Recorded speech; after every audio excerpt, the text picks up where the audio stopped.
Henry the Green Engine loves the forest. Not long ago, there was a huge storm, and many trees were blown over by the wind. But thanks to Toby, Terence and Trevor, the forest was rebuilt, and new trees were planted. While Henry loves the forest, many other engines cannot understand why, and one of these engines is James. "What's so great about a couple of trees? All they do is sit there," huffed James to Henry one day. "The forest is beautiful. Sitting watching the trees grow makes me feel so alive." "Huh! Going and sitting in the middle of a forest just feels like a waste of time to me," James snapped, and he set off with his train. Later that day, James was pulling a goods train and had to stop at a signal in the forest. Terence was helping plant even more trees. "Isn't there enough trees here, Terence?"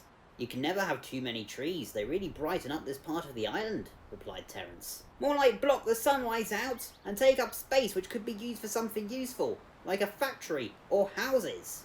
"So you'd rather pass by a big factory on your journey that's all big and noisy, than a lovely peaceful forest?" "Yes, I would, as it would be helping the island and not having engines coming in here blocking up the line looking at trees. There is nothing wrong with spending time in the forest. You should try it sometime," suggested Terence. "Not a chance. The last time I was here, a tree nearly landed on me." "Oh yes, I heard about that. I thought a tree would never dare land on you," laughed Terence. "Well, that incident just proved my point. Trees are just silly things." Just then the signal changed and James set off. However, later on in the day, James was returning back to the sheds, not knowing he was heading for trouble when he reached the forest. Henry was sitting in the forest. The signalman allows Henry to come and sit there sometimes, but today the signalman had forgotten about James. "Henry, get out of the way!" "James?" Henry shouted in horror as he heard James quickly approaching. He was sure there would be an accident, but James managed to stop just in time. "Seriously, Henry?" James snapped. "This really is too much. Your love for the trees nearly caused an accident. Look, they are just silly pieces of wood with leaves. Do your work instead of wasting your time in here." "All right, James, I won't come to the forest anymore," said Henry sadly, and Henry puffed away.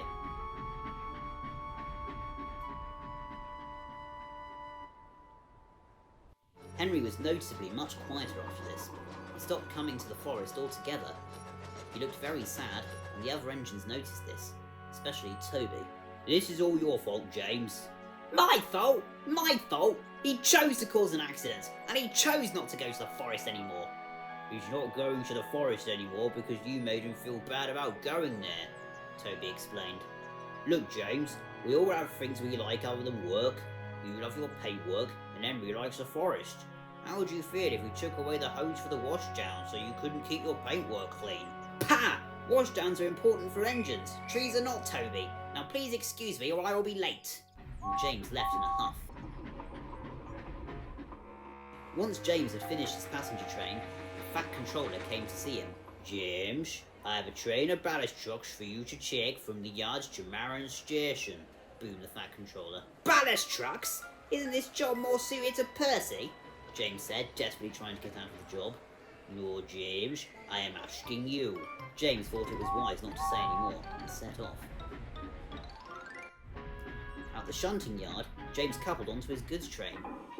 "Ooh, a big red dragon is taking us today," laughed a truck. "Yes, and like a dragon, I have been known for a very fiery temper. So get in line and you won't get to experience it," roared James.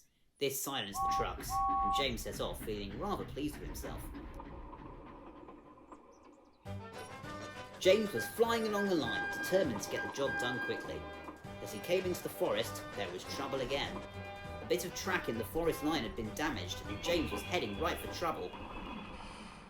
"Oh bother! And I was running to time!" "Looks like we're going to need to call for help," said James's driver. "Stay here, James." "That's all I can do," James sighed. "Stupid forest. Just a load of silly trees."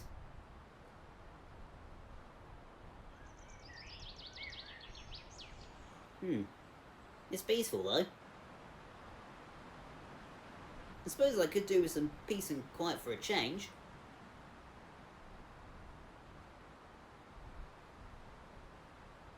Actually, this is quite nice here after all.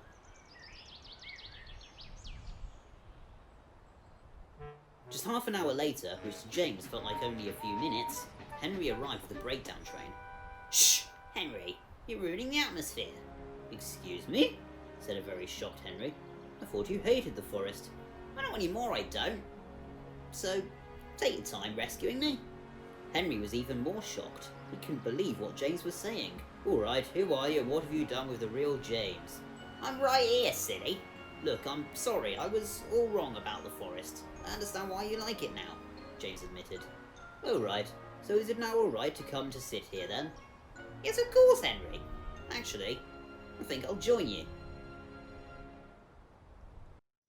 And so James did the next day, when all his work was over. Henry and James sat in the forest and soaked up all the peace and quiet.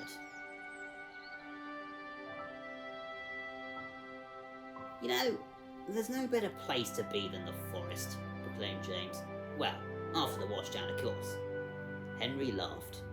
Yes, no better place to be.